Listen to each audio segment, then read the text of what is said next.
বিসমিল্লাহির রহমানির রহিম। বিপ্লব মিডিয়া নবী প্রেমিক সুন্নিয়তের চ্যানেলে আপনাকে জানাই স্বাগতম। যে আল্লাহ রাব্বুল আলামিন এই পবিত্র কালামুল্লাহ শরীফে আমাদেরকে আহ্বান করতেছে। কি আহ্বান করতেছে? আল্লাহ রাব্বুল আলামিন ডাক দিয়া কয়, ওয়া ইযা কিলা লাহুম আমিনু, হে পৃথিবীবাসীরা রে, ও ইমানদারবাসীরা, তোমরা ঈমান আনো আনার মতো আমানান নাস,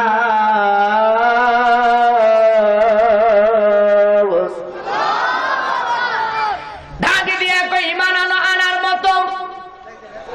আল্লাহ, ঈমান আনবো কিভাবে গো? ঈমান আনো, ঈমান আনার মতো। আল্লাহ রাব্বুল আলামিন যখন বললেন ঈমান আনো আনার মতো, এইবার আসুন তাফসীর করে দেখলাম। তাফসীর করে যখন দেখলাম ঈমান আনার মতো বলতে কি বোঝায়, ঈমান আনার মতো আল্লাহ রাব্বুল আলামিন বোঝায় তোমাদের পূর্বপুরুষ যেইভাবে ঈমান এনেছে। ও আল্লাহ, পূর্বপুরুষ কে? এই পূর্বপুরুষ কাকে বোঝায়? আমার বাবার বাবা না না নাও, আমার দাদার দাদা না না নাও, আমার নানার নানা না না নাও। ও আল্লাহ, আমার দাদার দাদাও না, আমার নানার নানাও না। আল্লাহ, এই পূর্বপুরুষ কারা? আল্লাহ রাব্বুল আলামিন ডাকে দিয়া কয় পূর্বপুরুষ হইল তারা রাদিয়াল্লাহু তাআলা আনহু ওয়া রাদু আন। এই পূর্বপুরুষ হইল তারা যাদের প্রতি আমি আল্লাহ রাজি খুশি গো, যারা আমার প্রতি রাজি খুশি হয়ে গেছে, যারা আমার প্রেমে ফানাফিল্লা হয়ে গেছে, যারা আমি আল্লাহর ডাকে সাড়া দিয়ে সবকিছু বিসর্জন দিয়ে, শুধু সবকিছু বিসর্জন দেয় নাই, জীবনটা পর্যন্ত আমি আল্লাহর ডাকে সাড়া দিয়ে জীবনটা পর্যন্ত দিয়ে ডাইরেক্ট জান্নাতের ভিতরে চলে এসেছে। এই পূর্বপুরুষ কারা? তাফসীরে এসেছে এই পূর্বপুরুষ হইল সাহাবায়ে কেরাম। যেই সাহাবায়ে কেরাম আল্লাহর প্রতি, নবীর প্রতি এত মহব্বত, এত প্রেম ছিল, সবকিছু ত্যাগ করে দিয়ে শুধু ঈমানের জন্য জীবন দিতে প্রস্তুতি গ্রহণ করেছে। এই আমার যুবক ভাইয়েরা, ও মুরব্বি বাবাজিরা গো, আমার বলেছে ঈমানের কথা বলার জন্য। শুধু ঈমান, ঈমান, ঈমান, ঈমান। যার ঈমান নাই তার জীবনে কিছু নাই। জোরে করুন ঠিক কিনা? এই জন্য আসুন ওই ঈমানের পথে আমাদের থাকতে হবে। ঈমানের পথে যদি থাকেন তাহলে আল্লাহ রাব্বুল আলামিন পবিত্র কোরআনে আরেক আয়াতে বলেন, ইয়া আইয়ুহাল্লাযীনা আমানু তাকুল্লাহ।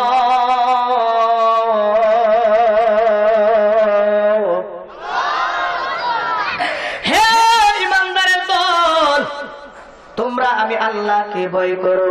একটু সকলে মহব্বতে দুরূদ শরীফ পড়েন। আল্লাহুম্মা সাল্লি। ইব্রাহিম একেবারে মিষ্টি সব সামনে কমায়, আওয়াজ তো টানে না।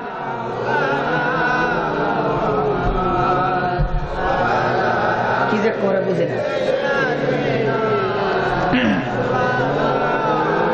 মুহাম্মাদ আল্লাহুম্মা সাল্লি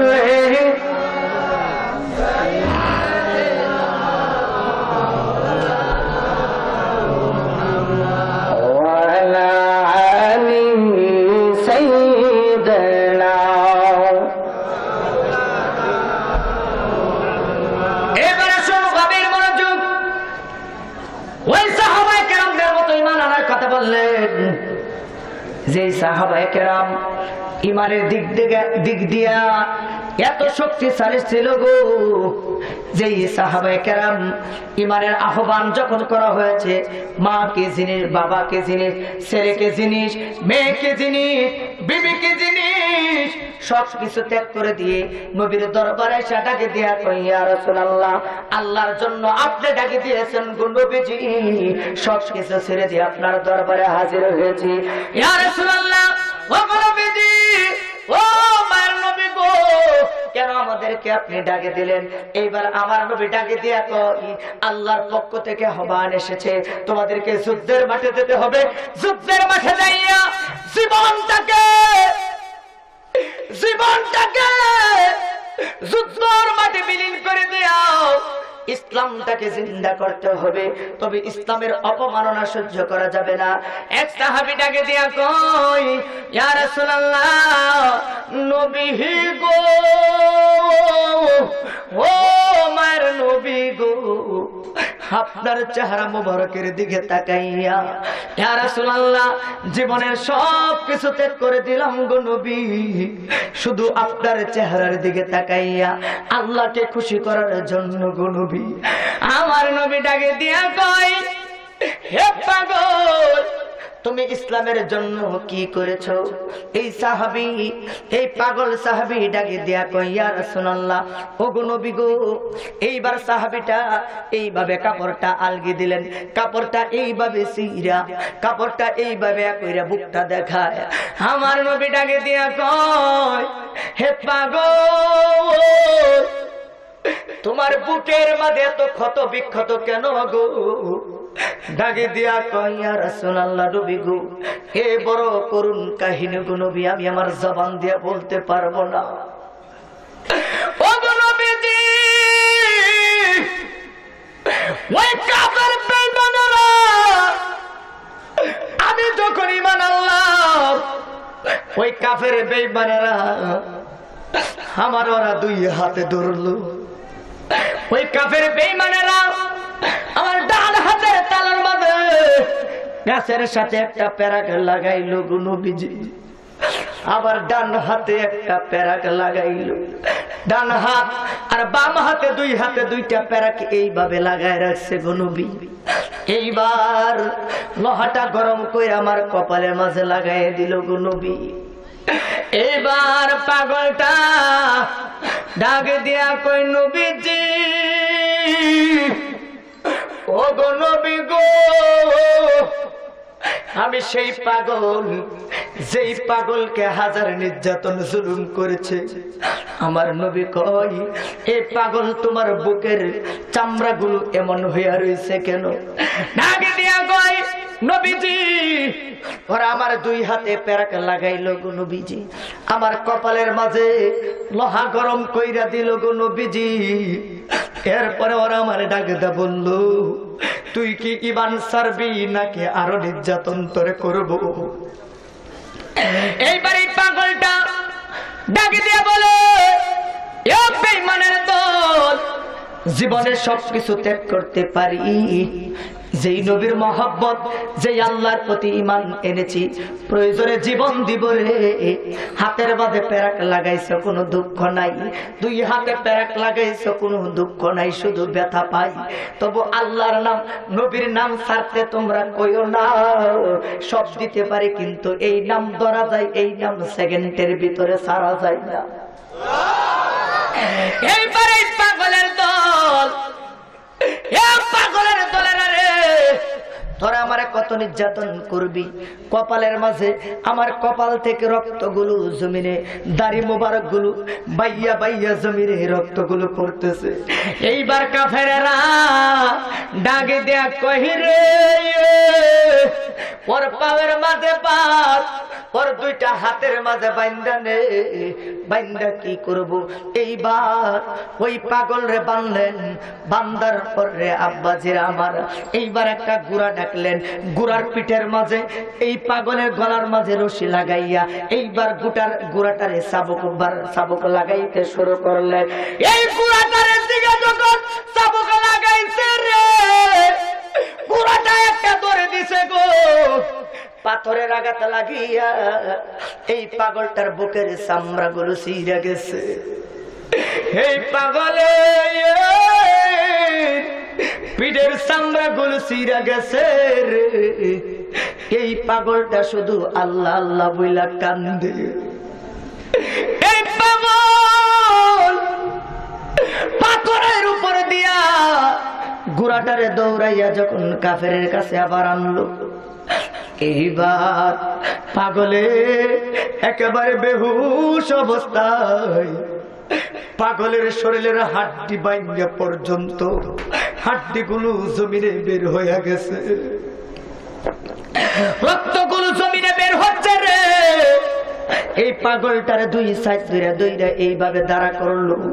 কাফেরারা কয় ওরে দাঁড়া কর, ওরে গাছের সাথে আবার বাইন্দা নে। এইবার ডাকে দিয়া কয় আল্লাহর নাম নবীর নাম ছাড়বে নি। ডাকে দিয়া কয় কাফেরটা কয় সব ছাড়তে পারে কিন্তু ঈমান ছাড়তে পারি না। এইবার কাফেররা বলে রে এতরি করিস না, যেই জবান দিয়া আল্লাহর জিকির করে গলার মাঝে সিপাদা দইরাই জিহ্বাটা কাইটা দে। এইবার গলার মাঝে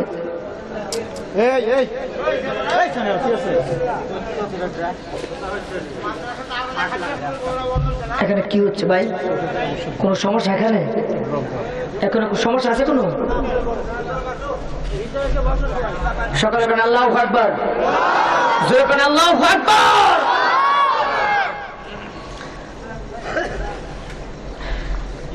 কাফেররা ডাকে দিয়া কয় দেরি কইরো না, গলাটার মাঝে চিপটা ধরিয়া ভিতর থেকে জিহ্বাটা যখন বের করে দিবে রে, এইবার এইভাবে চিপাদা ধরলে, ধরার পর পাগলের জিহ্বাটা জমিনে বের হয়ে গেছে। কাফেররা বলে রে দেরি করিস না, যেই জিহ্বাটা বের করেছে এই জিহ্বাটা কাছিটা গরম করে জিহ্বাটার মধ্যে লাগাইয়া দে। জিহ্বাটার মধ্যে লাগাইয়া দিতে দেরি হয়েছে রে। পাগলটা আল্লাহ গো একটা দাগ মারছে গো, আল্লাহ গো একটা ডাক মারতে দেরি হয়েছে রে। আল্লাহ ডাক দিয়া কই সিদরাতুল মুনতাহার বাড়িওয়ালা রে, হে বাড়িওয়ালা দেরি করিস না রে। ওই দেখ আমার পাগল জিহ্বাটার মাঝে পর্যন্ত ওরা আঘাত করলো, জিহ্বাটা থেকে রক্তগুলো জমিনে মুখটা পড়িয়া রক্তগুলো পড়তেছে। আর ডাকে দিয়া কয় আল্লাহ গো আমারে তুমি ধৈর্য দাও, আমি যেন অটল থাকতে পারি। এই পাগল কোন পাগল জানেননি? যেই পাগল রে মানুষ মদিনার কাউয়া বলতো, যেই বিলাল, ওই বিলাল, ওই পাগলের নাম হইল বিলাল। বিলাল ডাকে দিয়া কই নবী গো এই জীবনটারে শুধু আপনার জন্য আল্লাহর জন্য বিসর্জন দিয়েছি, জান্নাত পাইব কিনা জানি না, শুধু আল্লাহ খুশি আছে কিনা এইটাই জানতে চাই। আপনি নবী খুশি আছেন কিনা জানতে চাই। এই যে এই মাদ্রাসাটা, মসজিদ হইল আল্লাহর ঘর আর মাদ্রাসা হইল আমার নবীর ঘর। বিলাল জীবন দেয় আর আমরা মাদ্রাসার বিরুদ্ধে কথা বলি।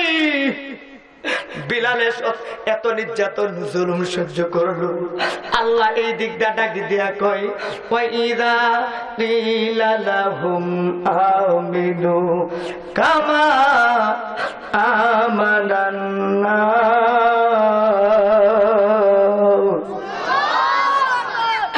আল্লাহ ডাকি দিয়া কয় পৃথিবীবাসীরা রে তোমরা ঈমান আনো,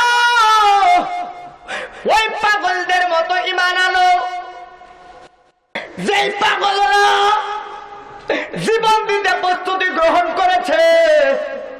হে আমার আব্বা জিরারে, শুধু তাই না, আমি শুধু এই ঘটনা বলে আমি ক্লান্ত হব না, আরেকটা ঘটনার দিকে চলে যাই, আপনার শুধু অন্তরটা নরম করে দিবেন।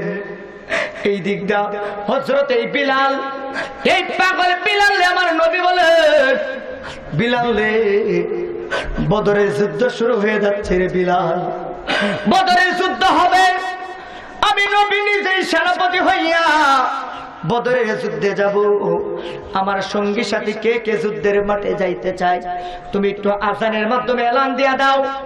এই পাগল বিলাল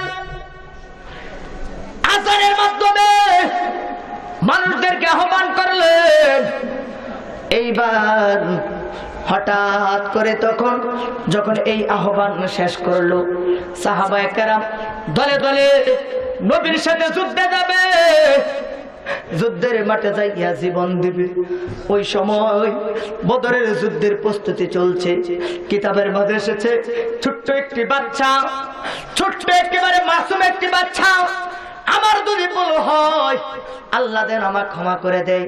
কোন কিতাবের মধ্যে এসেছে 6 মাস, আবার কোন কিতাবের মধ্যে আসছে 3 মাস। একটা মহিলা একজন মা 3 মাসের একটা বাচ্চা লইয়া আমার নবীর দরবারে এসে হাজির হয়ে গেছে। ডাকে দা বলে, ইয়া রাসূলুল্লাহ, নবীজি, ওগো নবী গো, তাকায় দেখেন আপনার সাথে যুদ্ধে যাওয়ার জন্য প্রস্তুতি গ্রহণ করতেছে। নবীজি ডাকে দিয়ে কয়, মা কোন যুদ্ধে তুমি যাইবা? মহিলাটা বলে, ইয়া রাসূলুল্লাহ, নবীজি বদরের যুদ্ধে যাব গো নবীজি। আমার নবী ডাক দিয়া কয়, যুদ্ধের মাঠে তো কোনো মহিলাদেরকে নেওয়া যায় না। এইবার যখন নবী এই কথা বললেন, মহিলাটা বলে, ও গো নবীজি, যুদ্ধের মাঠে মহিলাদেরকে নেওয়া যায় না জানি গো। ইয়া রাসূলুল্লাহ, যুদ্ধের মাঠে কোনো মহিলাদেরকে নেওয়া যায় না আমিও জানি। ও মা, তুমি কেন এসেছো? মহিলাটা ডাক দিয়ে বলে, ইয়া রাসূলুল্লাহ, আমি যাওয়ার জন্য আসি নাই, তবে তুমি কেন এসেছো? ইয়া রাসূলুল্লাহ, 3 মাসের বাচ্চাটা লইয়া আপনার দরবারে হাজির হয়ে গেছি। ইয়া রাসূলুল্লাহ, নবীজি 3 মাসের বাচ্চাটা লইয়া হাজির হয়ে গেছি গো নবীজি। যুদ্ধের মাঠে আমার 3 মাসের বাচ্চাটারে নিবেন নি? সাহাবায়ে কেরাম ডাকে দিয়া কয়, এ মা, বাড়িতে চলে যাও, কোন তার বাহানা চলবে না। ওগো নবীজি, সাহাবায়ে কেরামদেরকে কথা বলতে নিষেধ করেন। আমি এসেছি শুধু আপনার মহব্বতে। আমার স্বামী দুনিয়ার জমিন থেকে বিদায় হয়ে গেছে, আমি বড় বিধবা, আমার উপযুক্ত কোনো সন্তান নাই। এই সন্তানটারে আমার স্বামী পেটে রাখিয়া পৃথিবীর জমিন থেকে বিদায় হয়ে গেছে। ইয়া রাসূলুল্লাহ, নবী গো, আমার স্বামীর খুব ইচ্ছা ছিল আমার সন্তানটা যদি আব্বা কই একটা ডাকে দিত। নবীজি, আপনার ডাকে সারা দিয়ে যুদ্ধের মাঠে যাইয়া শহীদ হয়ে গেছে। ইয়া রাসূলুল্লাহ, দুনিয়ার জমিনে আমার মা না, দুনিয়ার জমিনে আমার বাবা নাই গো নবীজি। ও গো নবীজি, আমার স্বামী নাই, উপযুক্ত কোনো সন্তান নাই। বিলাল যখন এলান দিয়েছে,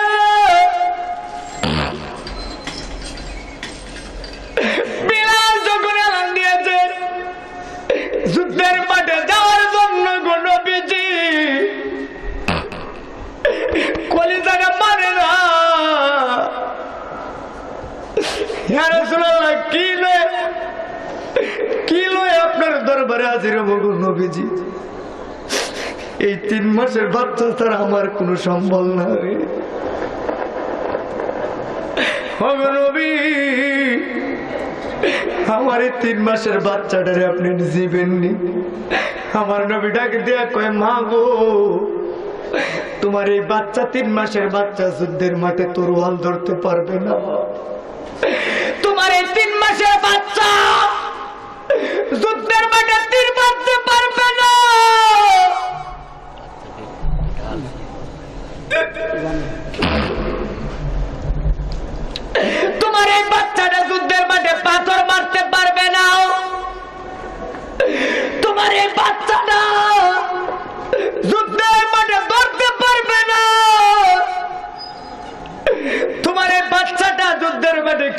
লাগবে।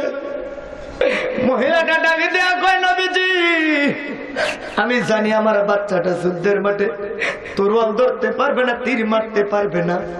আমি জানি গো নবী, আমার সন্তানটা যুদ্ধের মাঠে ধরতে পারবে না।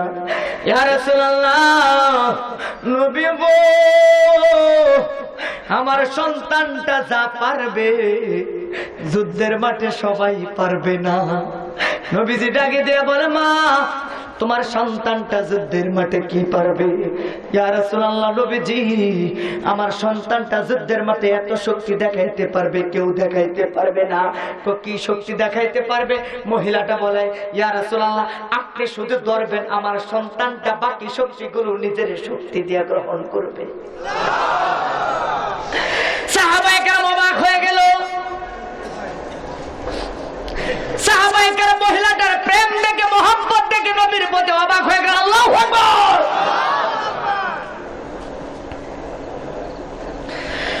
শুধু মোহাম্মত দেখে অবাক হয়ে গেল। ইয়া রাসূলুল্লাহ, নবীজি এই মহিলাটার বাচ্চাকে যুদ্ধের মাঠে শুধু নিয়েন না। হঠাৎ করে মহিলাটার বাচ্চাটা কোলের মাঝে, বাচ্চাটা লড়াছড়া করতেছে।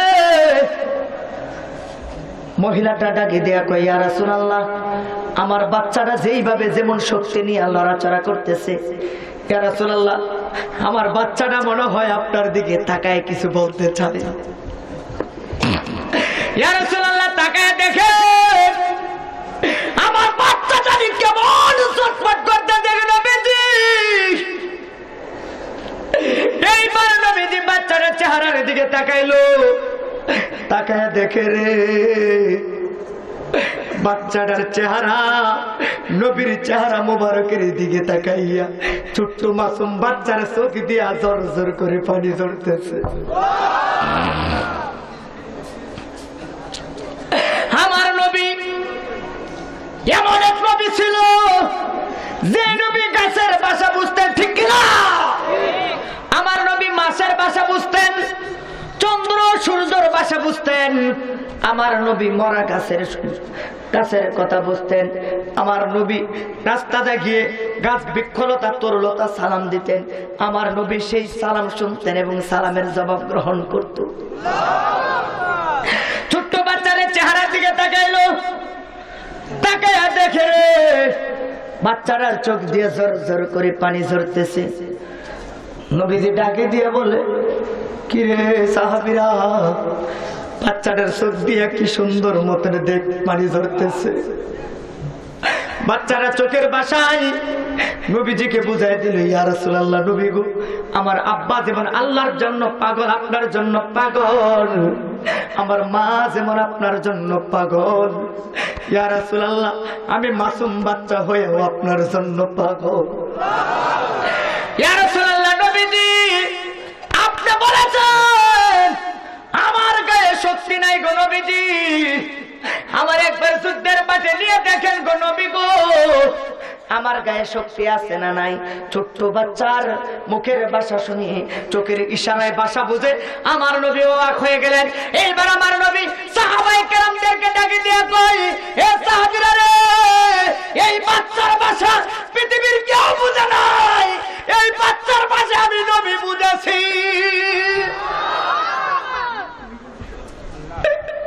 নবীজি হাও হাও করে কাঁদতে শুরু করলেন। ডাকে দিয়া কয়, আল্লাহ গো এই মানুষ আমার জন্য কি পাগল, তোমার জন্য কি পাগল। হে যুবক ভাইরা আমার, ও মুরব্বী বাবাদিরা, কিসের অহংকার, কিসের বাহাদুরি তোমার? তুমি আজকে আছো কালকে নাই, এত বাহাদুরি তোমার কিসের বাবা? প্রতিদিন মাহফিল করি, রাত্রে 2টা 3টা বাজে, অনেক সময় 4টা বাজে শেষ হয়।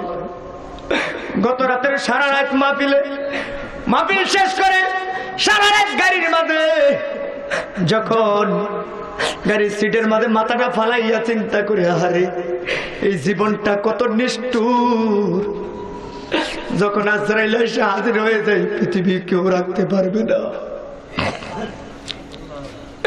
এই জন্য আমি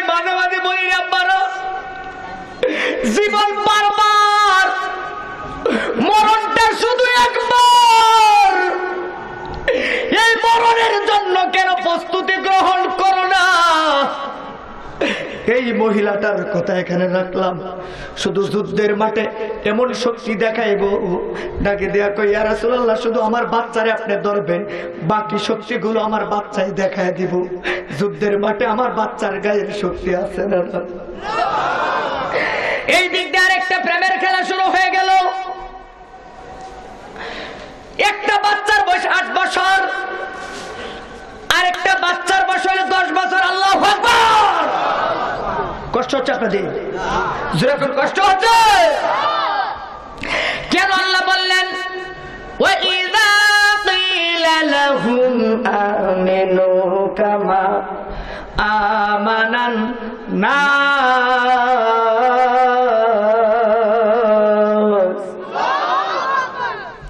কেন বললেন আল্লাহ ঈমান আনার জন্য তাদের মতো, ওই সাহাবায়ে কেরামের মতো ঈমান আনার কথা কেন বললেন? এই ওই বড়া কিসে? আচ্ছা উঠে গেলে এখানে ক্লাস চলছে, ঠিক কি না? এটা জান্নাতের বাগান, উঠা বসা করা যাবে। কেউ যদি 1 নম্বর 2 নম্বর ধরে তাহলে উঠে যায়, কিন্তু এছাড়া উঠতেন না। মনে থাকবে ইনশাআল্লাহ। একটু হাত তুলে দেন তো, কেন কেন উঠবেন না? নারে তাকবীর, নারে তাকবীর। আর যেরকম মারহাবা, যেরকম মারহাবা। কষ্ট হচ্ছে আপনাদের? কয় বছর বাচ্চা? 8 বছর আর 10 বছর। এই ঘটনা থেকে আমরা 3টা শিক্ষা গ্রহণ করবো। কয়টা? যেরকম কয়টা? 3টা শিক্ষা গ্রহণ করব। একটা বাচ্চার বয়স 8 বছর আর একটা বাচ্চার বয়স 10 বছর। দেখবেন এই যে এই মাদ্রাসার অনেক ছাত্ররা আছে, ছোট্ট ছোট্ট ছাত্ররা আছে, এদের মাথার ব্রেন এত ভালো থাকে, এরা মাঝে মাঝে উস্তাদের সাথে এমন এত সুন্দর আচরণ করে যা বড় ছাত্ররাও অনেক সময় বুঝদার হয়ে ওরা পারে না। এটা আমার মাদ্রাসা আছে তো, আমার মাদ্রাসার মধ্যে ছোট্ট একটি বাচ্চা আছে, ওর বয়স 6 বছর, ছোট্ট বাচ্চা। ও মাঝে মাঝে এত সুন্দর কথা বলে, এত পাটনা পাটনা কথা বলে, তখন আমার কাছে মনে হয় ওর কাছে মনে হয় একজন ফেরেশতা এসে বসবর হয়েছে। ওর নিজের মুখ দিয়ে সব কথা বলতেছে, আমার মনে হয় না। আল্লাহু আকবার বলেন না। মাদ্রাসার বাচ্চাদের এদের ব্রেন কিন্তু অনেক ভালো থাকে, ঠিক কিনা? কারণ 24 ঘন্টা কোরআন তেলাওয়াতের মধ্যে যারা মুগ্ধ থাকে, এদের চেয়ে উত্তম আর কোন জাতি হতে পারে? এদের চেয়ে উত্তম কোন বান্দা হতে পারে? আমরা শুধু অনেক সমাজের মধ্যে অনেক লোক থাকে, এরা আসলে বুঝে না যে এই মাদ্রাসার ভিতরে কি হচ্ছে, এদের উসিলাতে এলাকার মাঝে কি শান্তি তৈরি হচ্ছে। একটা এলাকায় যদি একটা মাদ্রাসা থাকে, এই মাদ্রাসার উসিলাতে আল্লাহ এই এলাকার মাঝে অনেক সময় কিছু বড় ধরনের অপরাধ হয়, ওই অপরাধগুলো আল্লাহ এই মাদ্রাসার তালিবুল ইলম ছাত্রদের কারণে আল্লাহ তাআলা ওদের ওই বড় ধরনের আযাব গজব থেকে আল্লাহ হেফাজত রাখে। সুবহানাল্লাহ। এই মাদ্রাসার ছাত্ররা এরা যখন দূরে, এইবার জুড়ে সুবহানাল্লাহ বলবেন, কারণ এত বড় নিয়ামত আর পাইতেন না। এই মাদ্রাসার ছাত্ররা ওরা যখন আল্লাহ রাসূল সাল্লাল্লাহু আলাইহি ওয়াসাল্লাম বলছে তালিবুল ইলম ছাত্ররা যখন রাস্তা দিয়ে হাঁটা যায়, 1 দিন নয় 2 দিন নয়, একবার রাস্তা দিয়ে হাঁটে গেছে, কবর থেকে এই মুর্দা ব্যক্তিরা ওই ওই মাসুম বাচ্চা এই মাদ্রাসার তালিবুল ইলম ছাত্রদের দিকে তাকায় থাকে, এবং ওরা যখন এই রাস্তা দিয়ে যায়, ওরা যদি কবরের দিকে একবার নজর করে, আল্লাহ রাসূল সাল্লাল্লাহু আলাইহি ওয়াসাল্লাম বলছে এই তালিবুল ইলম ছাত্র করে 40 দিনের কবরের আযাব আল্লাহ মাফ করে দেয়। আর জোরে কইতেন না? এটা এখন বুঝতেন না, কবরে যাওয়ার পরে যখন বাস খাইবে তখন বুঝবেন 40 দিনে কবরের আযাব মাফ যে কত জরুরি, এখন বুঝতেন না। যেরকম ঠিক কিনা? এরা যে কত বড় উত্তম বান্দা দুনিয়াতে, কত বড় নিয়ামত। এই জন্য আপনাদের কাছে আমার অনুরোধ, এদেরকে দেখলে মহব্বত করবেন, এদেরকে দেখলে বুকে টান্দা নেবেন, এদেরকে দেখলে আপনি মাথা মাঝে একটু হাত বোলায় দিবেন। আপনার 5টা আঙ্গুল আছে না, 5টা আঙ্গুলের ভিতরে যতগুলো চুল যাবে ওদের, আপনার অতগুলো সগীরা গুনাহ মাফ হয়ে যাবে। এদেরকে মহব্বত করলে আপনার আরেকটা লাভ আছে। আপনি যখন এদেরকে মহব্বত করবেন, ওই কঠিন হাসরের মাঠে যখন আপনি বিপদে পড়ে যাবেন, ওই দিন যখন ওই হাবের সাপটা বা এই মাদ্রাসার একজন আলেম জান্নাতে চলে যাচ্ছে, বিভিন্ন মানে মানুষ যে উসিলা দিয়ে আল্লাহ রহমত থেকে মানুষ বঞ্চিত হবে না, কঠিন হাস্যর মাঠ থেকে নাজাত পাবে, তার কিছু উদাহরণ দেওয়া হয়েছে। বলা হয়েছে একজন হাফেজে কোরআনদের সাথে সম্পর্ক আছে। হাসরের মাঠে ওই হাফেজে কোরআন জান্নাতে চলে যাচ্ছে, জান্নাতের গেটের সামনে যে হাফেজে কোরআনটা দাঁড়িয়ে গেছে। এইবার ফেরেশতারা ডাক দিয়ে বলবো, কি তুমি জান্নাতে যাও না? দি জান্নাতে কেমনে যাইতাম? নাটোর জমিনে এক মাদ্রাসা আছে, ওই মাদ্রাসার মানুষের পাগলের মতো দান করছে, মাদ্রাসাকে জিন্দা রেখেছে, কোরআনের ফুলগুলোকে সবসময় লালন পালন করেছে। এবং একটা লোক আমার মহব্বত করে রাস্তাঘাটে পাইলে আমার সালাম দিত। আমরা তখন সালামের আশায় বইতে একজন করছে সালাম দিব। মৌলবী যখন রাস্তা দাদা, মৌলবী অনেক সময় অনেক দাম দিয়ে থাকে, অনেক সময় মনে থাকে না, রাস্তার পাশে দাঁড়ায় দিছে, কিরে চাষটলা বই কিরে, হ্যাঁ গ্রামের নাম জানি কি? মুষ্টিগড় সাতগাঁও। কিরে মুষ্টিগড় সাতগাঁওয়ের বড় হুজুরটা আমার সালাম দিল না কেন? এক বড় হুজুর হয়েছে না? হ্যাঁ হুজুর হয়েছে না? আছে না নাই? আরেকজনের সালামের আশায় বসে থাকে, এমন কিছু লোক আছে না? এরা দেখবেন মুনাফিকি করে। এইগুলো না করে আপনি নিজে সালাম দিবেন। আরে বাবা, সালাম দিলে 90 গুণ, জবাব নিলে কয় গুণ? আপনি সালামের আশায় থাকেন কেন? আপনি সবের আশায় সালাম দেন না। যদি সবের আশায় সালাম দিতেন আল্লাহ রাসূলকে খুশি করার জন্য, তাহলে সর্বপ্রথম আপনি সালাম দিতেন, ঠিক কিনা? এইবার বলবে যে আল্লাহ আমার একটা লোক মহব্বত করতো, সাতগাঁওয়ের একটা লোক, এই লোকটা আজকে হাসর মাঠে কই আছে, আমার খুঁজে বাই করতে হবে। এই লোকটা একেবারে জাহান্নামের গেটের সামনে চলে গেছে, খুঁজতে খুঁজতে খুঁজতে খুঁজতে খুঁজতে একেবারে জাহান্নামের গেটের কাছাকাছি চলে গেছে। ওই সময় ওই পাগলটা যাইয়া দাঁড়ায় যাব, এই হাফেজে কোরআন দাঁড়ায় যাবে, আপনি যে মহব্বত করেছেন, ডাক দিয়ে বলবেন, ও চাচা কই যান? আমি যাই নাই, আমার ফেরেশতারা টাইনা টাইনা জাহান্নামে বলে যেতেছে। আচ্ছা কোন তো দেখি একজন জান্নাতীর নাম হাসর মাঠে আছে না নাই? আরো জোরে বললে আছে না নাই? এবার হাফেজে কোরআন বলবে, আপনি কই যান? জাহান্নামে যান। আমরা জাহান্নামে গেলে আমার লয়ে যান সাথে করে, আমার সাথে আমি জাহান্নামে যাব। কারণ কিতাবের মধ্যে এসেছে যারা আল্লাহর খাঁটি প্রেমিক, নবীর খাঁটি প্রেমিক, তাদেরকে জাহান্নামের আগুন জ্বালাইতে পারবে একটা ইমানদারদেরকে জাহান্নামের আগুনে জ্বালাইতে পারবে না। ওই হাফেজে কোরআনকে দাঁড়ায় দেবো, আরে কইলে আমরা ওনার সাথে আমার হাত ধরেন চাচা, আপনার সাথে আমিও আজকে জাহান্নামে দেবো। যাইতেছে যাইতেছে যাইতেছে যাইতেছে। এইবার আল্লাহ ডাক দেখো, হে ফেরেশতারা, জাহান্নামের অর্ডার দিছে মুরব্বিরে, কিন্তু কোরআনে হাফেজের তো দেই নাই। আল্লাহ হেও কইতাছে যাইতো জাহান্নামে। বেটা ও গেলে তো জাহান্নামের আগুন মিবে গেলে যত না। এই আওয়াজে মানে না, জোরে বলেন। আল্লাহ তাহলে কি করতাম? কই হাফেজে কোরআন কিসা? আল্লাহ এই লোকটারে লই আসে জান্নাতে যাইতেছা, আর যদি জান্নাতে না লয়ে যাইতে পারে এই লোকটার লই আসে জাহান্নামে যাবে। জোরে বলেন আল্লাহু আকবার। তাহলে এই যে হাফেজে কোরআনদেরকে মহব্বত করলে লাভ আছে না নাই? আর জোরে কোরআন আছে না নাই? মনে আসেনি কয় বছর? 8 বছর আর 10 বছর। শেষ আমার আলোচনা একেবারে শেষ পর্যায়ে, কারণ আমি আসলে কোনো ইমেজ পাচ্ছি না, আমার কথা বলতেও কষ্ট হইতেছে। এত লম্বা জার্নি আমার জীবনে আমি করি নাই। আপনারা যারা এই এত দূর থেকে আসেন, অনেক সময় ঢাকা থেকে যারা জার্নি করে আসেন, তারা হয়তো বুঝবে যে বয়ান করা অনেক কঠিন। যারা বয়ান করে তাদেরকে জিজ্ঞাসা করবেন যে বয়ান করা কত কষ্ট। আপনারা হয়তো ভাবতেছেন হুজুরা কতক্ষণ চিল্লাই টিল্লাটি হালিয়ে যাবো গা, এরকম হয়তো ভাবতেছেন। না না, বয়ান করা বা অনেক কষ্ট। এত দূর থেকে বিশ্বাস করে আপনাদেরকে ভালোবাসাটা, আপনাদের ভালোবাসার টানে এখানে আসাটা, এটা অনেক বড় একটা আকার, ঠিক কিনা? এই জন্য আপনাদের কাছে দোয়া চাই আমি যেন এই ঘটনাটা বলি, আমি আপনাদেরকে নিয়ে যেন দোয়া করতে পারি, আল্লাহ যেন সকলকে কবুল করে। আমি 8 বছর আর 2 বছরের বাচ্চাটা যাইয়া দেখে জনম দুঃখিনী মা কান্দে, ডাক দিয়া কয়, আম্মা আপনি কান্দেন কে? ডাক দিয়া কই, হুজুর আমি কান্দি কেন তোমাদেরকে বলা যাবে না। আম্মা কেন বলা যাবে না?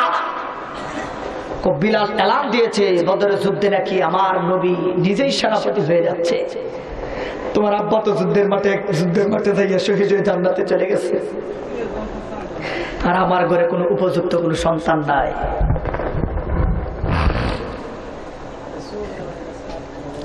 এইবারে ডাকে দিয়া কয়, হে পুত, আমার ঘর উপযুক্ত কোন সন্তান নাই, নবী যুদ্ধের মাঠে এলান দিয়ে গেছে, আমি কাকে যুদ্ধের মাঠে পাঠাবো?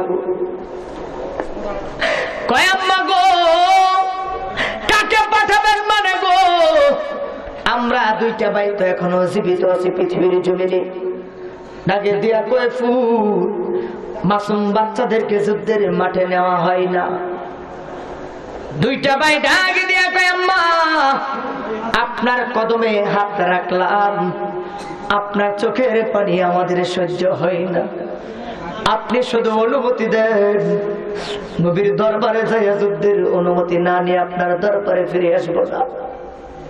মা বড় খুশি হইয়া গেলেন, সন্তানের মাথার মাঝে হাত দিয়ে ধরিয়া ডাকে দিয়া কই, পুত্রা রে, আমার মন বলছে তোমাদেরকে নবীজি যুদ্ধের মাঠের অনুমতি দিবে না।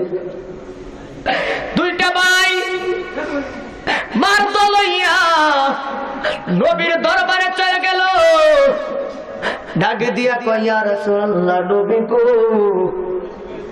আপনার দরবারে আসলাম, খালি হাতে ফিরাইয়া দিয়েন না। নবীজি বলে, এ বাচ্চারা, তোমরা কেন এসেছো? এই পাগল দুইটা ডাকে দিয়া কয়, ইয়া রাসূলুল্লাহ, নবীজি, কতজন যুদ্ধের মাঠে প্রস্তুতি নিয়েছেন? আমার নবী ডাকে দিয়া কয়, 313 জন যাবে, তার মাঝে 311 জন রেডি হয়ে গেছে। ইয়া রাসূলুল্লাহ, কতজন দরকার? কার দরকার? 2 জন। ও নবীজি, আমরা 2 জনে রেডি আছি গো, আমাদেরকে যুদ্ধের মাঠের অনুমতি দিয়া দেন। দুইটা পাগলের কথা শুনিয়া নবীজি ডাকে দিয়া কয়, না না না, মাসুম বাচ্চাদেরকে যুদ্ধের মাঠে নেওয়া যাবে না। সাহাবীরা ডাকে দিয়া কয়, হে বাচ্চারা, তোমরা বাড়িতে চলে যাও, তোমাদেরকে যুদ্ধের মাঠে নেওয়া যাবে না। ডাকে দিয়া কয়, কেন নেওয়া যাবে না? সাহাবীরা কয়, তোমাদের গায়ে শক্তি নাই, মাসুম বাচ্চাদেরকে যুদ্ধের মাঠে নেওয়া যাবে না। এইবার সকলে জুড়ে আল্লাহু আকবার বলবেন। বড় ভাইটা 8 বছর আর 10 বছর, একটা ভাইয়ের নাম হইল মুআজ আর একটা ভাইয়ের নাম হইল মুআজ। ঠিক আছে না? একটা পাগলের নাম মুআজ আর একটা পাগলের নাম হইল মুআজ। এই দুইটা পাগল সাহাবীরা ডাকে দিয়া কয়, তোমাদের গায়ে শক্তি নাই। এইবার বড় ভাইটা ডাকে দিয়া কয়, ইয়া রাসূলুল্লাহ, নবী গো, সাহাবীরা বলে, আমার গায়ে নাকি শক্তি নাই। বড় ভাইটা ডাকে দিয়া কই, ইয়া রাসূলুল্লাহ, যুদ্ধের অনুমতি দিবেন কিনা? নবীজি বলে, না না না, বাড়িতে চলে যাও, মাসুম বাচ্চাদেরকে যুদ্ধের মাঠে নেওয়া যাবে না। বড় ভাইটা ডাকে দিয়া কই, ইয়া রাসূলুল্লাহ, সাহাবীরা বলেছে আমার গায়ে নাকি শক্তি নাই। 311 জন সাহাবী রেডি করেছেন যুদ্ধ নেওয়ার জন্য। ইয়া রাসূলুল্লাহ, নবীজি, এই 311 জন আমার সাথে লাগে, দেখেন আমার গায়ে শক্তি আছে না?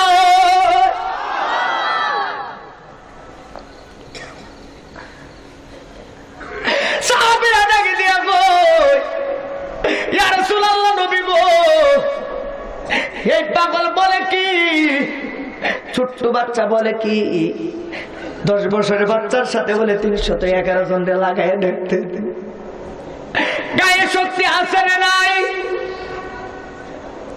সাহাবীরা কয়, ও নবীজি, এই পাগল বলে কি?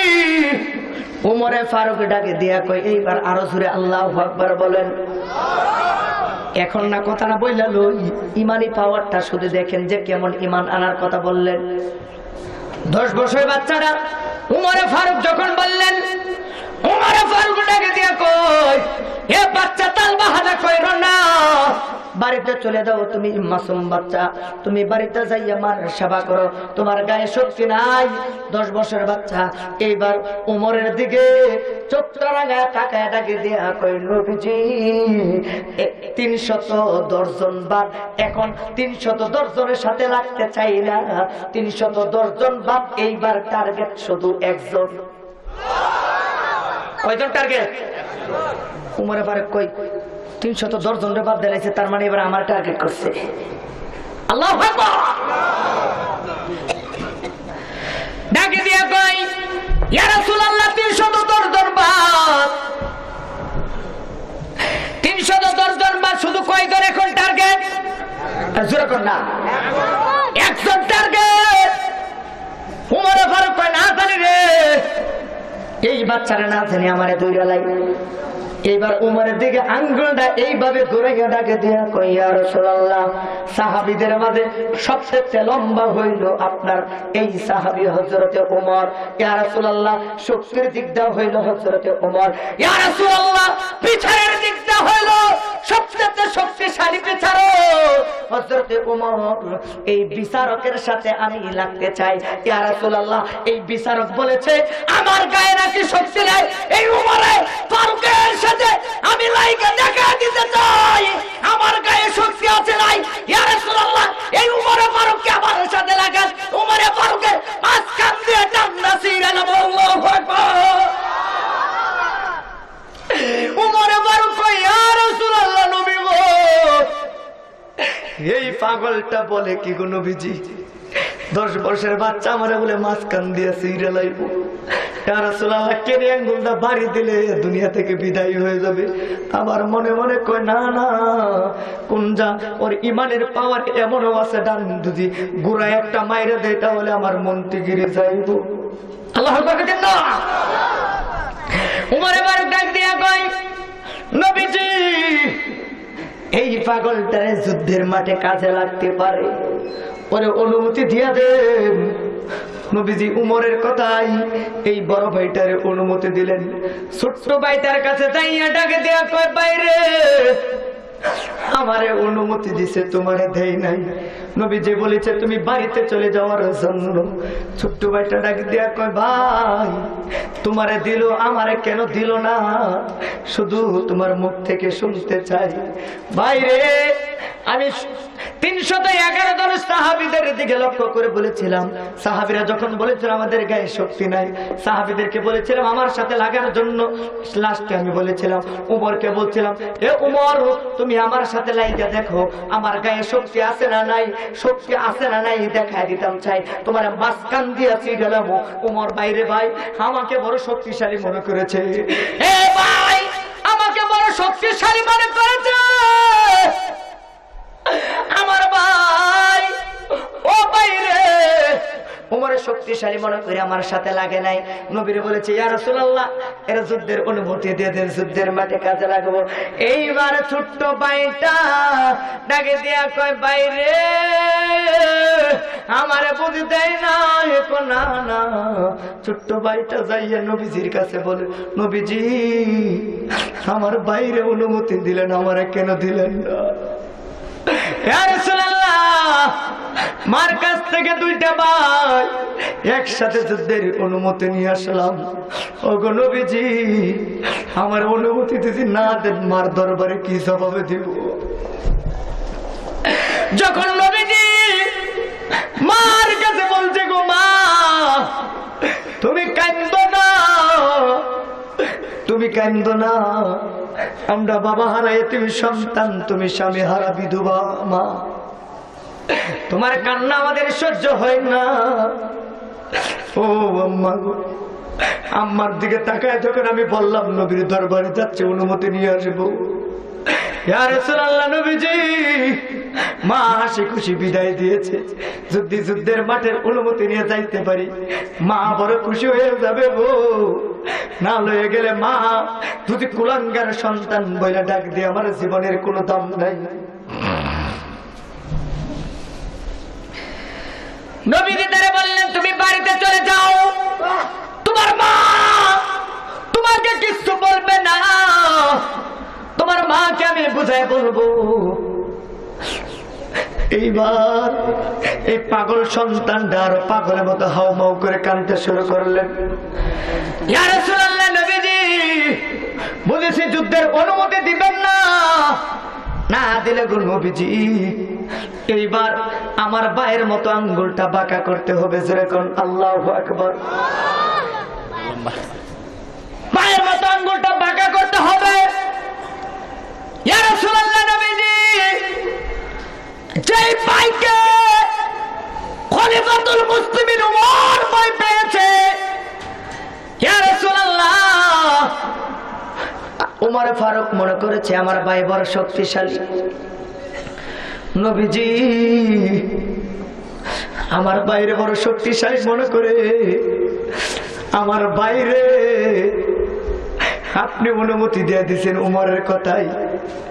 ইয়া রাসূলুল্লাহ নবী গো, যেই বাইরে উমর বড় শক্তিশালী মনে করেছে, আল্লাহর জাতের কসম খেয়ে বলি গো নবীজি, যেই বাইকে আপনি শক্তিশালী মনে করেছেন, এই বাইরে ইয়া রাসূলুল্লাহ 3 দিন পর্যন্ত কোনো খাবার খাই না। মার ঘরে কোনো খাবার নাই, পৃথিবীর জমিনে বাবা নাই, আমাদের কোনো জায়গা জমি নাই, আমরা এতিম সন্তানের মতো মার চেহারার দিকে তাকাইয়া আপনি নবীর চেহারা মোবারকের দিকে তাকাইয়া পেটের খিদা নবরে নিবারণ করি। ইয়া রাসূলুল্লাহ পৃথিবীর কারো কাছে হাত পাতি না, শুধু আল্লাহর গোলাম হইয়া আল্লাহর কাছে যাই। ও নবী গো, অনুমতি তো দিবেন না গো নবীজি, যেহেতু 3 দিন ধরে খাবার খাই না, পেটটা একেবারে লাইগা রয়েছে, চোখগুলো গাতার ভিতরে চলে গেল।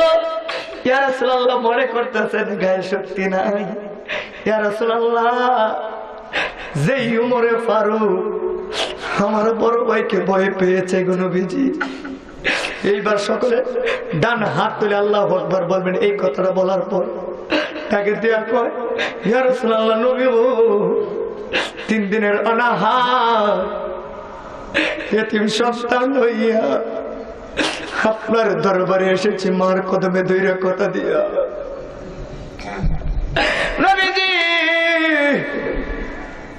যেই ভাইকে উমরে ফারুক ভয় পেয়েছে, এই বাইরে একটু আমার সাথে লাগাই দেখেন গো নবীজি, যদি আমার বাইরে 10 হাত মাটির নিচে প্রতি সেকেন্ডের ভিতরে যদি না নিতে পারি গো নবীজি, ইয়া রাসূলুল্লাহ আপনার দরবারে যুদ্ধের অনুমতি চাই না।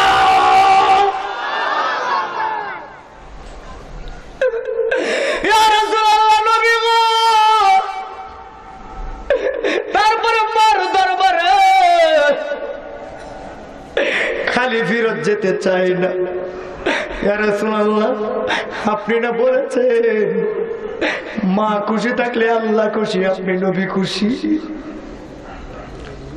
ইয়া রাসূলুল্লাহ মাকে ভালোবাসি গো। আজকের যুবক ভাই, অনেক যুবক ভাই আছে মারে কষ্ট দেয়, অনেক যুবক ভাই আছে বউয়ের কথায় মারে মারে মারে। কতদিন কিছুদিন আগে একটা বাস্তব ঘটনা, রাত 3টা বাজে বাবা, এক মহিলা, বৃদ্ধ মহিলা, আহারে মানুষ কত নিষ্ঠুর হইতে পারে রে। এত শীত, রাস্তার পাটে মহিলাটা, আমি গাড়ি দিয়ে যাচ্ছি, হঠাৎ করে তাকায় দেখলাম একটা বৃদ্ধ মহিলা রাস্তার পাশে এইভাবে বসে রইল। আমি মহিলাটার কাছে গেলাম, ড্রাইভারে বলো, ও ড্রাইভার গাড়িটা একটু সিঙ্গেল করো, দাঁড়া করো। দাঁড়া করানোর পর আমি তাকায় দেখি একটা বৃদ্ধ মহিলা রাস্তার পাটে থর থর করে, শীতের কোনো কাপড় নাই, এইভাবে বাদামরা কাঁপতেছে। আমি কাছে গেলাম, মা এত রাত্রে আপনি এনো কেন গো? মহিলাটা ডাকে দিয়া কয়, ও হুজুর আমার মনের দুঃখ পৃথিবীর কারো কাছে বলবো না, এই দুঃখ যদি বলি গো মানুষ আমাকে নিন্দা দিবে, মানুষ আমার ভালো মা বলবে না। না হুজুর কিছু না। আমি বলেন, মা আমি কারো কাছে বলবো না। আপনি বলেন। মহিলাটা ডাকে দিয়ে কই, হুজুর আমার একটা মাত্র সন্তান, স্বামী পৃথিবীর জমিন থেকে বিদায় হয়ে গেছে 3 বছর বসে, সন্তানকে লালন পালন করে মানুষের বাড়িতে কাজ কাম করে, এই সন্তানটা এই সন্তানটা লেখাপড়া করানোর পর নিজের সুন্দর একটা মেয়ে দেখে ছেলের পছন্দ মতো বিয়া করাইলাম। বিয়া করাইছে আজকে 6 মাস হয়েছে। বিয়া করার 3 দিন পর থেকে আমি আমার সন্তানের খাবার আর কোনোদিন খাইতে পারি নাই।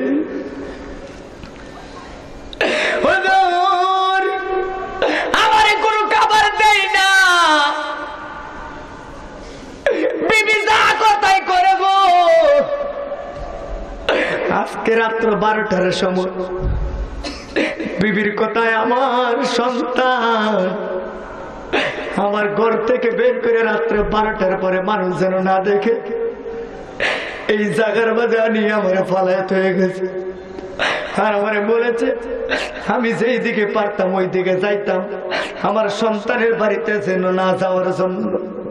হে যুবক ভাই, তোমাদের পায়ের মাঝে আমি হাতটা রাইখা বইলা দিয়া যাই, যেই মাকে আমার নবী বলেছে জান্নাতের চাবি তোর মা।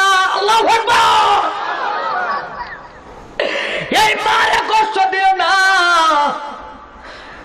এই মারে কষ্ট দিয়ে পৃথিবীর কেউ সুখী হতে পারে নাই, তুমিও হতে পারবে না। তোমার পায়ের মাঝে হাত আমার অনুরোধ, যেই সন্তান জীবনে মারে কষ্ট দিয়েছে সন্তান জীবনে জান্নাতে যাইতে পারবে না। এই পৃথিবীর জমিন থেকে আল্লাহ 3টা জিনিস আল্লাহর অধিকার রাখার পরে আল্লাহ মানুষদেরকে দেয় না। এই 3টার মাঝে একটা হইল যেই সন্তান মাতা পিতার সাথে দুর্ব্যবহার করে, এই সন্তান কোনদিন জান্নাতে যাইতে পারবে না। সে যদি মক্কা মদিনার ইমাম হয়, এই মাদ্রাসার মুহাদ্দিস হয়, আমি আল্লাহর কসম খেয়ে বলি গো, তোমার মা যদি বেজার থাকে, বাবা যদি বেজার থাকে, তোমার জন্য আল্লাহর জান্নাত নাই, তোমার জন্য আল্লাহর জান্নাত হারাম হয়েছে, আল্লাহর জাহান্নাম তোমার জন্য ওয়াজিব হয়েছে। এই তোর কিছুদিন আগের ঘটনা, জানুয়ারি 10 তারিখের ঘটনা। চট্টগ্রাম গেলাম, গ্রামে হঠাৎ করে একটা বৃদ্ধ মহিলা, আরে ফেসবুকের মাঝে বাস্তব ঘটনাটা আছে, মিথ্যা বলার কোনো সুযোগ নাই। আমি যখন এই কাজগুলো করি, হঠাৎ করে আমার পাশে একটা ছেলে ছিল, এই ছেলেটা আমি যখন মহিলাটার দিকে সেবা করতেছি তখন এই ছেলেটার ছবি তুলে এই ছবিগুলো ফেসবুকে দিয়ে দিচ্ছে। বাস্তব ঘটনা। একটা বৃদ্ধ মহিলা, বা এত বয়স্ক, হাঁটতে পারে না, স্টেশনের মধ্যে মহিলাটা হাঁটতে পারে না, কথাও বলতে পারে না, বলে এত বৃদ্ধ, তার বয়স না হলে 60, 65, 75-এর নিচে হবে না, কথা বলতে পারে না। হারে চেহারার দিকে তাকাইলে, মুরব্বীদের চেহারার দিকে তাকাইলে মায়া লাগে না? এই আপনারা কথা কন না কেন? এই যে দাড়িওয়ালা মুরব্বীগুলো, এই যে চেহারার দিকে তাকাইলে মায়া লাগে না? আপনারা একদিন এমন হবেন না? 60-65 বছর মহিলা। আমি রেল থেকে নামলাম, রেল থেকে নামার পর একটা মহিলা দেখলাম আমার দিকে এমনি এমনি আসতেছে। তো আমি মনে করলাম যে মহিলাটা হয়তো পাগল টাগল হবে, তো আমি আবার দাঁড়ায় রয়েছি। তো মহিলাটা আমারে ধরতে পারে নাই, আরেকজনের ধরার চেষ্টা করলো, ধরতে পারে না। লাস্টে যে রেলের উপর তো একটু উঁচা থাকে না, বা একটু উঁচা থাকে না, এই উপর থেকে তো আমি আসলে বুঝতে পারি না মহিলাটা এমন যে উনি যে শরীরে শক্তি পাচ্ছে না বা শরীরটা দুর্বল। হঠাৎ করে উনি মহিলা উপর থেকে নিচে যাইয়া এই যে রেল লাইনের কি জানি করে, হ্যাঁ কাঠের স্লিপার রেল, না লোহার লোহার রেল, জি, ওইটার মধ্যে উপর থেকে নিচে যাইয়া একটা বাড়ি মাথাটার মধ্যে ঠাস করে পড়তে দেরি হয়েছে, মাথার মধ্যে একটা বাড়ি যে খাইছে। আমি শুধু মহিলাটা, আমি তো খেয়াল করি নাই, আমি পড়ছে পরে যখন মহিলাটা আল্লাহ গোপ হয়ে একটা ডাক মারছে, তখন আমি লাভ দাঁড়াইয়া মহিলাটার ধরে তুললাম। তোলার পরে দেখলাম মহিলাটা, তখন আমি তাকে অনেক কথা জিজ্ঞাসা করলাম। জিজ্ঞাসা করার পর উনি কোনো ঠিকানা বলতে পারে না, ঠিকানা বলতে যায় কিন্তু বলতে চাই না। আমি এক পর্যায়ে বুঝতে পারলাম ওনার ছেলেরা ওনার এখানে রেখে গেছে। মানুষ কত নিমুখুর! যেই মা 10 মাস 10 দিন এই গর্ভে রেখেছে, কোনোদিন মাটিতে রাখে নাই, পিঁপড়ায় না জানি খায়, না জানি আমার সন্তানের পিঁপড়াই কামড় মারে। ডানে শোয়াইছে, ডানে প্রস্রাব করছে, বামে শোয়াইছে, বামে প্রস্রাব করছে। মা যেই জায়গায় শোয়া ছিল ওই জায়গায় সন্তানটা শোয়া মা প্রস্রাব পায়খানা মধ্যে শোয়া দিচ্ছে, ওই জায়গায় প্রস্রাব করে দিছে। এইবার মা বুকের উপর লইছে, বুকের উপর শোয়াইছে, এইবার বুকের উপর প্রস্রাব করে দিচ্ছে। বুকের উপর প্রস্রাব করে দেওয়ার পর এইবার মা সন্তানটারে লইয়া সারা রাত্র পূর্ণিমার চাঁদের দিকে তাকাইয়া আমার সন্তানটারে জাদুমণি জাদুমণি কইয়া ডাক দিয়ে পূর্ণিমার চাঁদের দিকে তাকাই।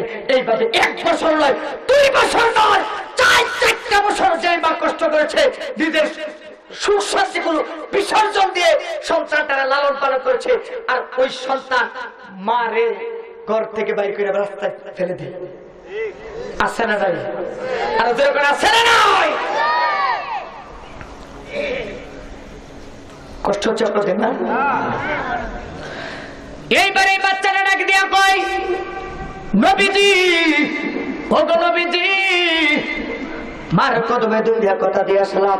নবীজি যখন এই কথা বললেন, এইবার যখন ওই ছোট্ট তার বড় ভাইয়ের কথা বললেন, বড় ভাইয়ের কথা বলার সাথে সাথে আমার নবী ডাকে দিয়া কয়, যাও যাও, তোমাদের 2টা ভাইকে যুদ্ধের অনুমতি দিয়ে দিলাম।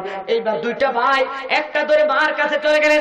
জনম দুঃখের মা যাইয়া দেখে রে শেষদার মাঝে পড়িয়া চোখের পানি ফেলায় কান্দে।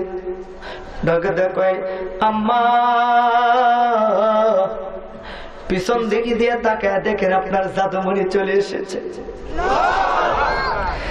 জনম দুঃখের মা এভাবে 2টা হাত বাড়াইয়া দিছে। হাত বাড়াইয়া দেওয়ার সাথে সাথে রে 2টা সন্তান যাইয়া মার 2টা কান্দে পড়লো। মা কয়, পুত্রে, যুদ্ধের অনুমতি তুমি আনছো? পুত্রে কয়, আম্মা, আমরা শহীদি বাবার সন্তান, আমরা নবীর পাগল মায়ের সন্তান, যুদ্ধের অনুমতি না নিয়ে আপনার দরবারে আসবো না বলছিল। আম্মা গো, দেরি করতে পারবো না, তাড়াতাড়ি যুদ্ধের বিদায় দেন গো মা। মা ছোট্ট ভাইটা কয়, আম্মা গো, 3 দিন ধরে কোনো খাবার খাই না গো আম্মা, পেটের মাঝে বড় খিদা লেগেছে। অনেক লড়াই করে সাহাবায়ে কেরামদের কাছ থেকে, নবীর কাছ থেকে যুদ্ধের অনুমতি দিয়েছে। আম্মা, আম্মা গো,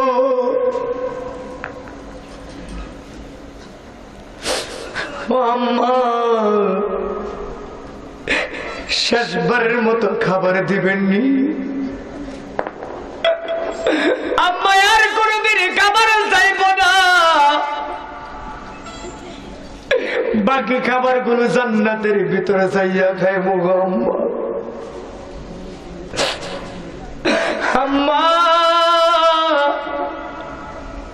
মা সন্তানের চেহারার দিকে চাইয়া,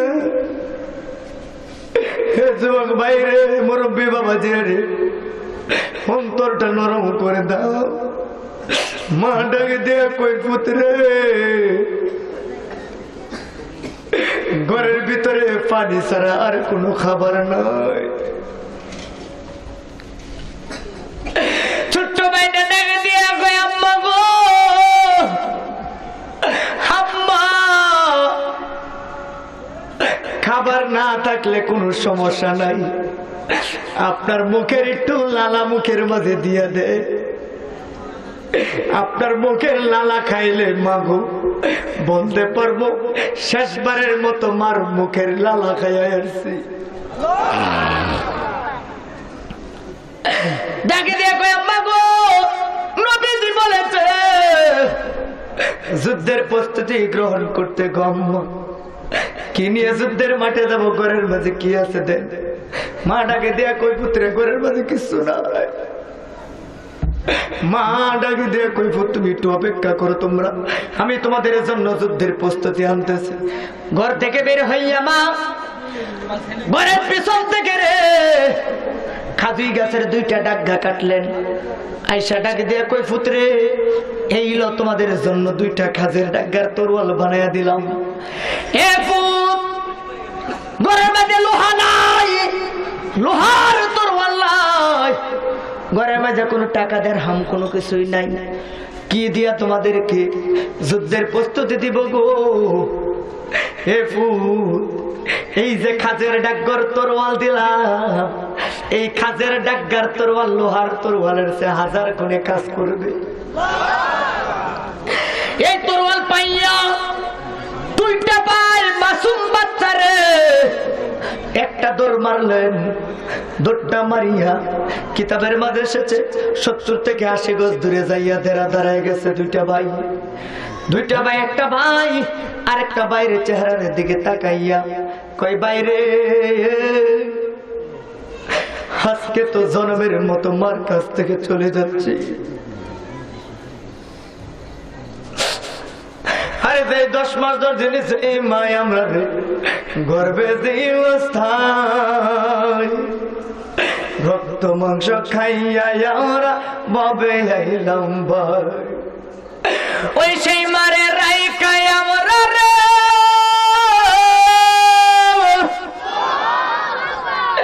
ওই সেই মারে রাইকাই আমরা যুদ্ধে চইলা জাহিরে যাই। ও বাইরে ভাই 10 মাস 10 দিনে সেই মায় আমরা গর্বে ধরল স্থায়ী।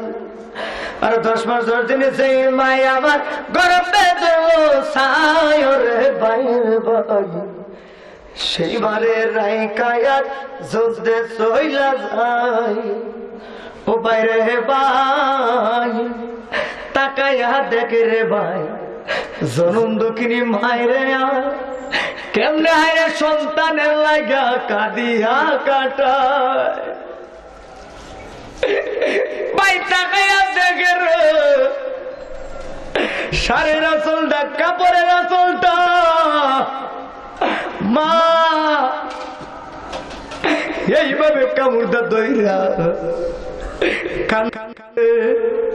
সন্তান রে বুঝাইতে দেয় না রে, সন্তান যে জন্মের জন্য বিদায় হয়ে যাচ্ছে।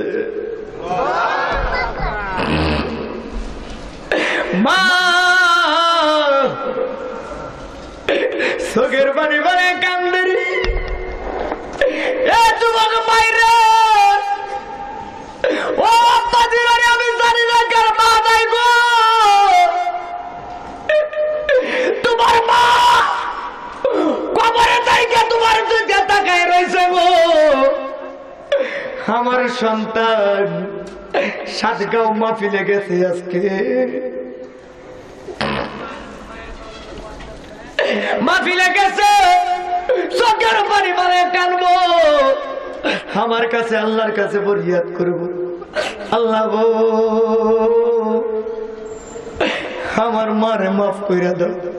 এক ফোঁটা চোখের পানি পালায়া তুই বলতে পারেন আল্লাহর কসম খেয়ে বলি আপনার মার কবরটাকে আল্লাহ জান্নাতের বাগান বানাই দেব। দুইটা ভাই চোখের পানি পালায়া কান্দে রে যুবক ভাই।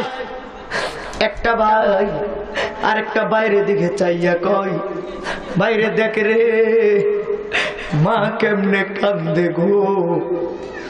হঠাৎ কইরা রে দুইটা ভাই মায়ের দিকে মাসুম বাচ্চা ধরে দিছে গো। মা জমিনের মাঝে আটুটা বালাইয়া এইভাবে দাদু মনি কইয়া ডাকে দিছে। দুইটা সন্তান দুই কান্দে গিয়ে পড়লো।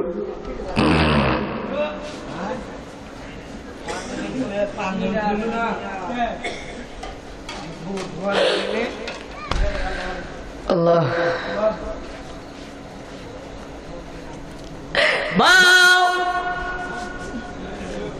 এইভাবে যখন হাতটা বাড়াই দিছে দুইটা সন্তান, মার দুইটা কান্দে যাইয়া চোখের পানি ফেলায় কান্দে। আম্মা গো আপনি কানলে আমাদের সহ্য হয় না গো আম্মা, আপনি কান্দেন না, আপনি কান্দেন না। আপনাকে খুশি করার জন্য যুদ্ধের মাঠে চলে যাচ্ছি।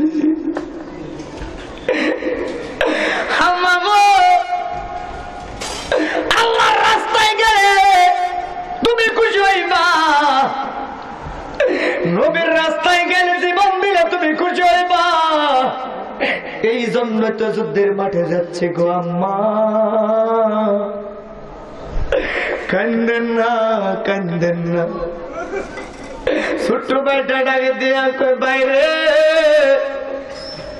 আমরা যদি কান্দি নবীর মোহাব্বতের প্রেমের পরিচয় দেওয়া হবে না।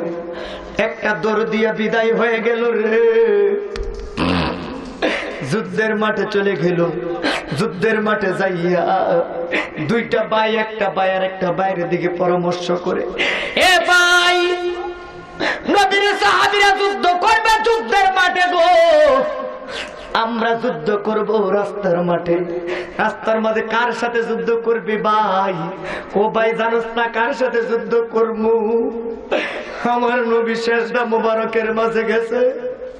আবু জাহিলের নামে এক বেঈমান মরা উটের পচা পরি দিছে নবীজির উপরে।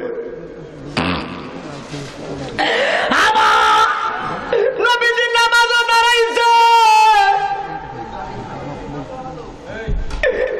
বাইরে আবু জাহিল দূর থেকে পাথর মারছে। নবীজির কপাল পাটে রক্তগুলো জমিনে বায়া বায়া পড়ছে। হে ভাই, আমরা শুধু আবু জাহিলের টার্গেট, আর কারো টার্গেট নয়।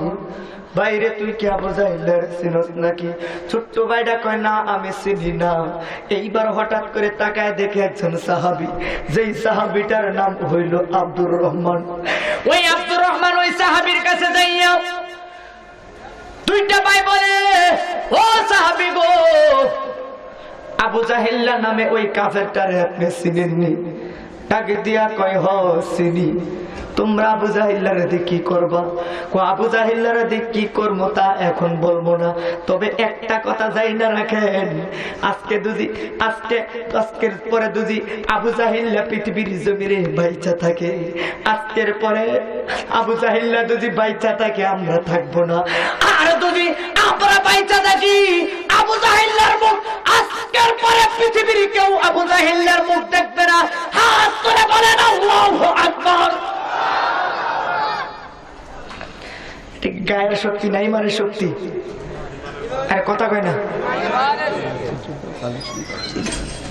এটা কিসের শক্তি? আর একটু সকালে আওয়াজ করা না, কিসের শক্তি? ইমানের শক্তি। জীবন দিতে রাজি। আব্দুর রহমান ওই সাহাবী কয়, তোমরা তো পারতা না তার সাথে, তার শক্তি তো অনেক। আপনার সাফার জুড়ে যুদ্ধের মাঠে আসে নাই? মা বলেছে, দেখছেন না খাজের ডাকগার তরোয়াল? মা বলেছে এই খাজের ডাকগার তরোয়াল নাকি লোহার তরোয়াল আছে, হাজার করে কাজ করবে। আপনি একবার আবু জাহিলের দেখেন, তারপরে কি হয় আপনি গাছের আড়াল থেকে দেখেন কি হয়।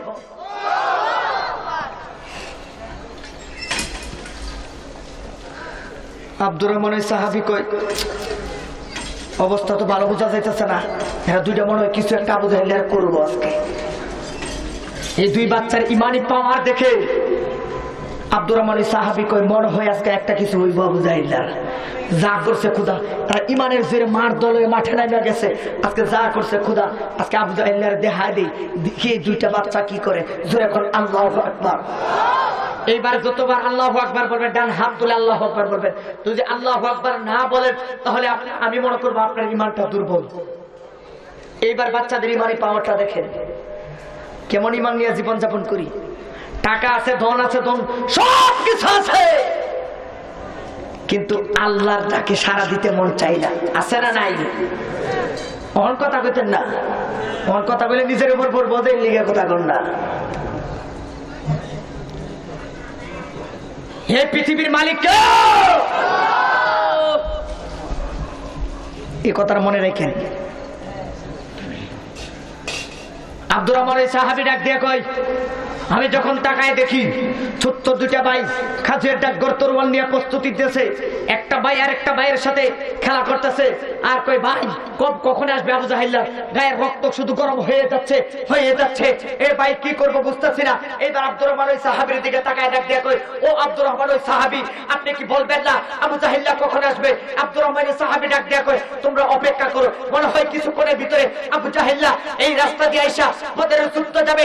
আমার মন বলছে কিছুক্ষণের ভিতরে আসবে। এইবার হঠাৎ করে দুইটা ভাই খেলা করে জায়গার মধ্যে বসে গেলে হঠাৎ করে আব্দুর রহমান ওই সাহাবীটাকে দিয়া কয়, এ পাগল তুই সন্তান, এ তোমরা দাঁড়ায় যাও, মনে হয় আবু জাহিল এই রাস্তা দিয়ে আগমন হচ্ছে। ওই যে অনেকে হাত তুলছে দেখছেন, জোরে করে হাত তুলে আল্লাহু আকবার, আরো জোরে সবাই একসাথে আল্লাহু আকবার। ওই বদরের যুদ্ধের মতো ওই দুই বাচ্চার মতো হুঙ্কার দিতে আমরা রাজি আছি কিনা? আরো জোরে করে আছি কিনা? আমি দেখতে চাই ওই দুই বাচ্চার আল্লাহু আকবার দরিতে ওরা জীবন দিয়েছে।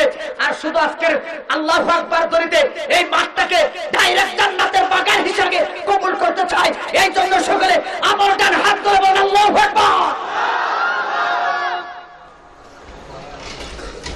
এবার আব্দুর রহমান ওই সাহাবী যখন বললেন, হে বাচ্চারা তোমরা রেডি হয়ে যাও, আব্দুর রহমান ওই সাহাবী ডাক দিয়ে কয়, আমি যখন বললাম রেডি হয়ে যাও, আবু জাহিল মনে আসতেছে, দুইটা বাচ্চা বাঘের মতো হুঙ্কার দিয়ে দাঁড়িয়ে গেছে। ডাক দিয়ে কয়, কোথায় আবু জাহিল? তাড়াতাড়ি দেখা, ওর মুখ আর পৃথিবীর জমিনে কেউ দেখবে না।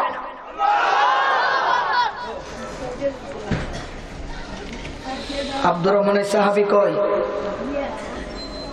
তো দেখা যাচ্ছে, ওই দেখা যাচ্ছে একটা বড় ঘোড়ার, সাদা ঘোড়ার উপরে আবু জাহেল বসা।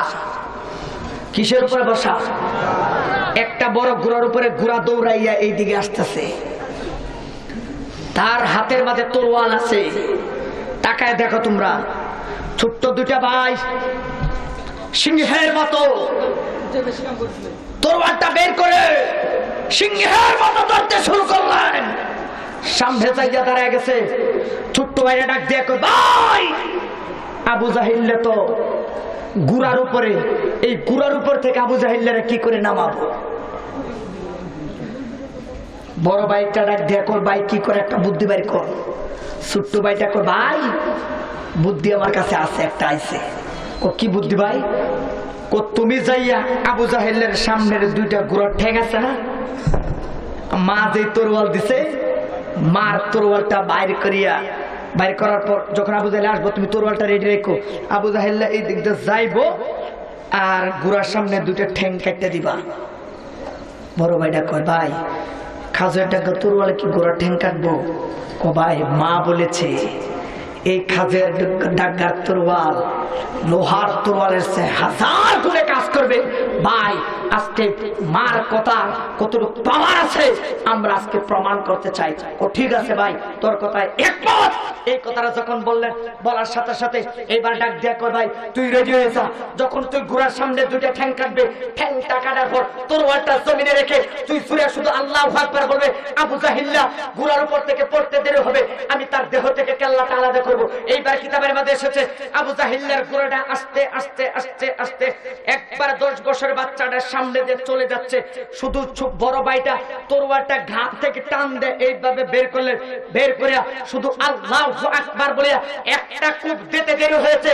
আবু জাহিল্লার ঘোড়ার সামনে দুইটা ঠ্যাং কাটিয়া কাজিয়ার ডাক্তার তরোয়ালে কাটিয়া 10 হাত করে গিয়ে ডাক্তার তো ঘোড়ার দুইটা ঠ্যাং কে বললেন। ইমানি শক্তি না গায়ের শক্তি? না এখন কিসের শক্তি? আব্দুর রহমান কয়, আমি তাকায় দেখি যখন কূপ দিছে, কূপটা দিতে দেরি হয়েছে, পানির মতো দুইটা ঠ্যাং কাটটা খাজের ডাক্তার তরোয়ালে দুইটা ঠ্যাং কাটটা 10 হাত দূরে যাইয়া পড়ছে। আব্দুর রহমান ওই সাহাবী কয়, আল্লাহ এ কি খেলা দেখাইলো, ছোট্ট বাচ্চা। এইবার আরো জোরে আল্লাহু আকবার বলবেন। এবার যদি জবান বন্ধ থাকে তাহলে আমি মনে করবো যে এদের ভালোবাসার প্রতি আপনার কি প্রণতা আছে, নবীজি সাহাবায়ে কেরামদের প্রতি, নবীর প্রতি, আল্লাহর প্রতি ভালোবাসা আপনার কি প্রণতা আছে। এইবার ছোট্ট ভাইটা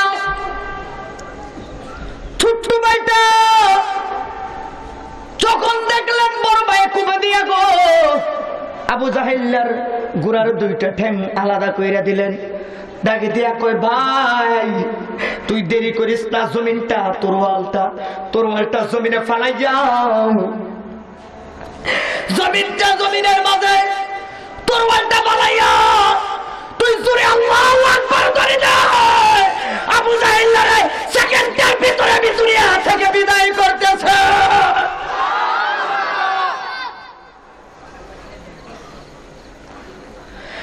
এইবার আবু জাহেল যখন জমিনে পড়ছে রে, ছোট্ট ভাইটা খাজের ডাকর তরোয়াল দিয়ে আবু জাহেলের পৃথিবীর জমিন থেকে বিদায় করে দিল।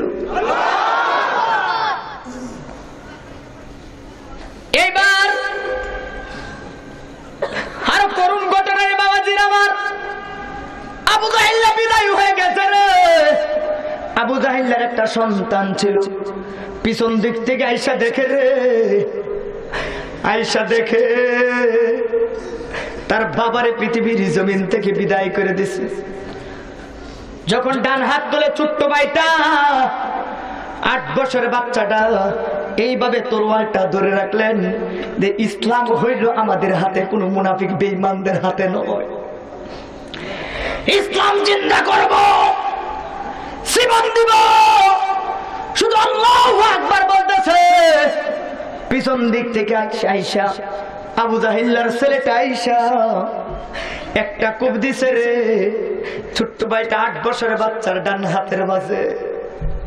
কোপটা দিতে দেরি হয়েছে গো, হাতটা কাটিয়া শুধু একটা রগের মাঝে বাইজা আছে হাতটা। কোপটা দিতে দেরি হয়েছে গো,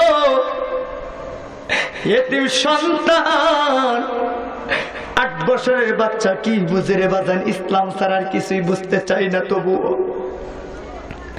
কোপটা দিতে দেরি হয়েছে রে, আম্মা গো কয়ে একটা ডাক মারছে গো।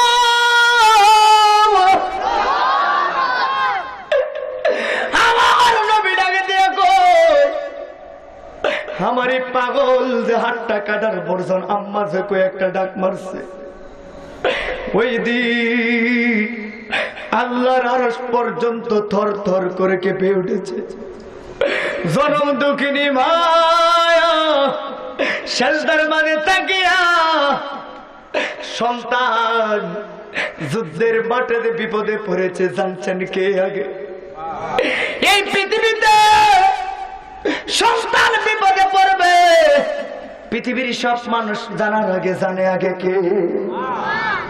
জান্নাতের চাবি আমার মা, ও মা গো, জান্নাতের চাবি আমার মা। বাচ্চারা এদিকে আম্মা ঘুরে কয়েকটা ডাক মারছে, আবার হাতের দিকে তাকায়, তাকাইয়া দেখে আবু জাহেলের সন্তানটা চেহারার দিকে তাকাইল, হাতটা লড়বড় করছে রে, রক্তগুলো জমিনে বয়া পড়তেছে। এইবার আরো জোরে আল্লাহু আকবার বলবেন ইমানের সাথে। হাতটার মধ্যে বাম হাতে ভেবে ধরলেন, ধরে কয় ডাক ডাক হাত রে হাত, তুই নবীর প্রেমের পরিচয় দিতে পারলে না, আল্লাহর প্রেমের পরিচয় দিতে পারলে না।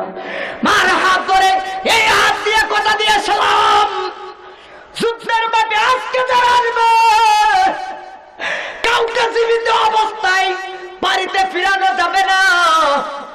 যেহেতু কথা দিয়ে আসলাম, যেহেতু তুই হাত আলাদা হয়ে গেছিস রে, তোর মতো হাত আর জমিনে রাইখা আমার কাছে রাইখা লাভ নাই।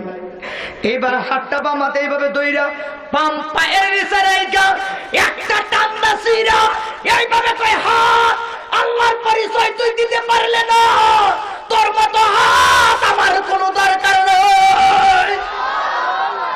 আর আল্লাহু আকবার।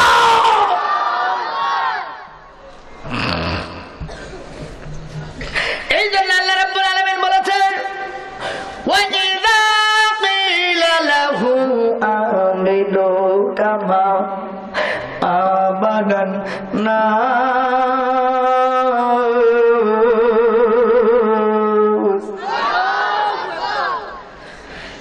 ঈমান আনো ওই সাহাবায়ে কেরামদের মতো, যে সাহাবায়ে কেরাম জীবনের বিনিময়, ইমানের বিনিময় আল্লাহ রাসূলকে খুশি করার জন্য সবকিছু বিলীন করেছে। আর আল্লাহ কোরআনে তো বলেছে, ওয়ানফিকু মিম্মা রাযাকনাকুম, এই পৃথিবীর মালিক তোমরা না, এই পৃথিবীর ধন সম্পদের মালিক তোমরা না, আমি তোমাদেরকে সবকিছু দিয়েছি, যা কিছু দিয়েছি তাহা থেকে তোমরা দান খেরাত করো, খরচ আমি আল্লাহ তোমাদের নিয়ামত আরো বাড়াই দেবো। সুবহানাল্লাহ। আরো জোরে বলেন না সুবহানাল্লাহ।